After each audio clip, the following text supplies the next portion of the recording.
So hey guys, কেমন আছো সবাই? আশা করছি সবাই ভালো হয়। আজকে আবার একটা মিনি ব্লগ নিয়ে চলে আসলাম। আজ আমরা যাচ্ছি পাঁশকুড়া পার্কে ঘুরতে সরস্বতী পুজোর উপলক্ষে। তো হাঁটতে হাঁটতে দেখি আমার বন্ধু হেলিকপ্টার নিয়ে চলে এসেছে। তো ফাইনালি আমরা স্টেশনে পৌঁছে গেছি, এবার শুধু ট্রেন আসার অপেক্ষা।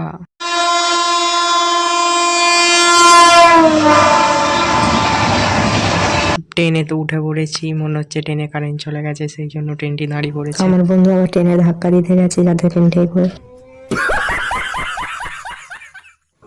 বন্ধু অনেক ঠেলাঠেলি করার পর ট্রেনটা স্টার্ট নিল। যাই হোক, স্টার্ট তো নিয়ে নিয়েছে। পাঁশকুড়া থেকে দেখা হচ্ছে। তো এরপর টোটো ধরে পাঁশকুড়ার পার্কে যাব। পার্কে গিয়ে দেখা হচ্ছে, চলো। তো ফাইনালি চলে এসেছি। পার্কে প্রবেশ করার জন্য টিকিট কাটতে হয়, তো ঘুরে দেখাতে পারলাম না। সব বন্ধুরা টায়ার্ড হয়ে পড়েছে। দেখা হচ্ছে নেক্সট ভিডিওতে। লাইক শেয়ার সাবস্ক্রাইব করতে ভুলবেন না। खत्म। Bye bye Tata.